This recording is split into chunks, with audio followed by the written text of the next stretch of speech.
फंस गई है। इस बार भाजपा फंस गई है और इस बार राष्ट्रीय जनता दल ने अपना पूरी तरह से प्रेशर बना दिया है और हम जीत कर आने वाले हैं। लास्ट मोमेंट में उन्होंने रिप्लेस भी किया है तो किसी खास जाति वर्ग से किया है और इस बार बांकीपुर की जनता ने ठान लिया है।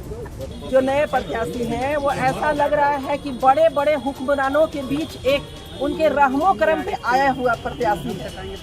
तो जो रहमो करम पे आया है वो जनता की आवाज बन करके जनता के लिए कैसे काम करेगा? ऐसा कुछ नहीं है। उन्होंने ही कहा था ना कि भाजपा अगर कुत्ते बिल्ली को भी लड़ा दे तो वो जीत कर आएंगे। इस अहंकार को इस बार जनता तोड़ने वाली है। इस बार भाजपा फंस गई है और हमने प्रेशर बना दिया है और बांकीपुर जो है वो फतेह कर कर ही मानेंगे। नमस्कार, आप देख रहे हैं खबर पॉइंट। मैं हूं आपके साथ शुभम उपाध्याय। देखिए, राष्ट्रीय जनता दल के कार्यालय आज बांकीपुर की प्रत्याशी रेखा गुप्ता पहुंची थी, जहां महागठबंधन की बैठक चल रही है और उन्होंने कह दिया कि इस बार बांकीपुर से जो है भाजपा जो है वो फंस गई है और हमने पूरी तरीके से प्रेशर बना दिया है और बांकीपुर जो है वो फतेह कर कर मानेंगे। पहले आप देखिए रेखा गुप्ता क्या कुछ कहती हुई नजर आ रही हैं। इधर भी भाजपा का कैंडिडेट चेंज हो गया है। अरे भाई ओए फोन पकड़ रहेगा अखिलेश्वर फोन भाई पीछे करो ना। ए हीरो ऊपर रखे भैया, ऊपर से नहीं मतलब है ना, आगे कर दीजिए। भाजपा ने अपना कैंडिडेट बदल दिया है। क्या लग रहा है आप? फोन उठावे फंस गई है। इस बार भाजपा फंस गई है और इस बार राष्ट्रीय जनता दल ने अपना पूरी तरह से प्रेशर बना दिया है और हम जीत कर आने वाले हैं। लास्ट मोमेंट में उन्होंने रिप्लेस भी किया है तो किसी खास जाति वर्ग से किया है और इस बार बांकीपुर की जनता ने ठान लिया है कि राष्ट्रीय जनता। तो ये इससे आपको फायदा लगता है कि आपको फायदा मिलेगा? जब जनता ही मेरे साथ है इस बार तो एक क्या वो कितने प्रत्याशी बदल लें। जीत के लिए कहा जाता है कि कायस्थ समाज का वोट बहुत जरूरी है और उसी समाज से उनका प्रत्याशी भी है। तो ऐसा नहीं है। कायस्थ समाज अगर आप देखें तो 10,000 से भी नीचे उनके वोट हैं और फिर भी वो उसी जाति को बार बार रिप्लेस भी किया तो उन्होंने उसी जाति से किया। तो इस बार बाकी की जातियां उनके खिलाफ हैं और इस बार वो उन्हें उनका रास्ता दिखाने वाले हैं। कायस्थ वोटरों पर आपका फोकस नहीं है? नहीं, इस बार अभी मैंने उनकी एक तस्वीर देखी है सोशल मीडिया पे। जो नए प्रत्याशी हैं वो ऐसा लग रहा है कि बड़े बड़े हुक्मरानों के बीच एक उनके रहमो करम पे आया हुआ प्रत्याशी है। तो जो रहमो करम पे आया है वो जनता की आवाज बन करके जनता के लिए कैसे काम करेगा? वो तो वही करेगा ना जो आला कमान उनसे कहेंगे। और आज तक आला कमान वाले जो प्रतिनिधि यहाँ रहे हैं उन्होंने जो विकास किया है वो किसी से छुपा हुआ नहीं है। आज देखिए, अब रात भर बारिश हुई है, आज देखिए बांकीपुर का क्या हाल है। घुटने घुटने तक पानी जमा हुआ है शहर में।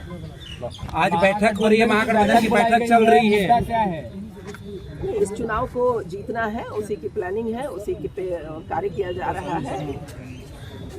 प्रशांत किशोर अलग अपना ताल ठोक रहे हैं कि हम जीतने जा रहे हैं, जनता हम पे भरोसा कर रही है और आपको तो लड़ाई में ही नहीं बोले कि आप तो लड़ाई में ही नहीं है।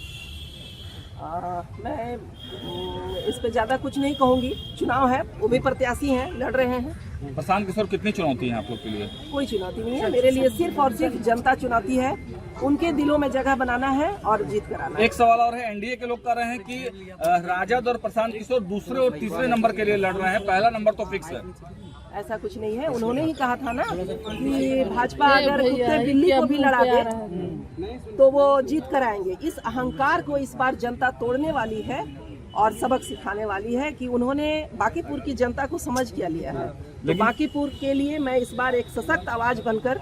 लेकिन तेजस्वी जी तो गायब हैं, कैसे मतलब आप लोग चुनाव प्रचार करेंगे? गायब नहीं है, वो लगातार हमारे साथ है, वो लगातार उनका मार्गदर्शन हमें मिल रहा है और वो आने वाले दिनों में कैंपेन में भी आपको अभी उनकी कमी तो खल रही होगी ना? नहीं, बिल्कुल नहीं। उनके मार्गदर्शन में ही सारा काम हो रहा है और वो लगातार हमारे साथ। कब आएंगे तेजस्वी यादव? देखिए, उनके कुछ व्यक्तिगत काम है, वो खत्म होते ही आ जाएंगे। चुनाव प्रचार करेंगे आपके साथ? बिल्कुल करेंगे, बिल्कुल करेंगे। पूरा राष्ट्रीय जनता दल मिलकर करेंगे।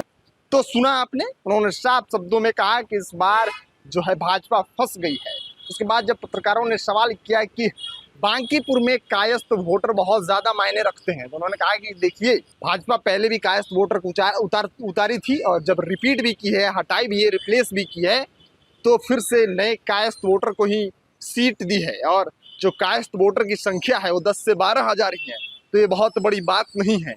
तो पत्रकारों ने सवाल किया कि आपके लिए कायस्थ वोटर मायने नहीं रखता, तो उन्होंने कहा कि देखिए मायने रखता है, लेकिन भाजपा सिर्फ जातीय समीकरण खेलकर सीट निकालना चाहती है। उसके बाद उन्होंने साफ कहा कि इस बार बांकीपुर का जो है वो तालमेल बिगड़ने वाला है और इस बार बांकीपुर जो है भाजपा को हराएगी आरजेडी और भाजपा के शिकंजे से बांकीपुर को बाहर निकलेगी। इसके बाद उनसे पूछा गया कि नीरज सिन्हा के बारे में आपका क्या राय है, तो उन्होंने कहा कि देखिए कैंडिडेट को देखकर ही लग रहा है कि किसी के रहमो करम के भरोसे उनको मैदान में उतारा गया है और किसी की कृपा है, इसके वजह से वो भाजपा का टिकट लेकर आ रहे हैं। उसके बाद पीके पर उन्होंने तंज कसते हुए कहा कि देखिए ये तो वक्त ही बताएगा कि आरजेडी कितने नंबर की पार्टी बनेगी और लड़ाई में कौन रहेगा।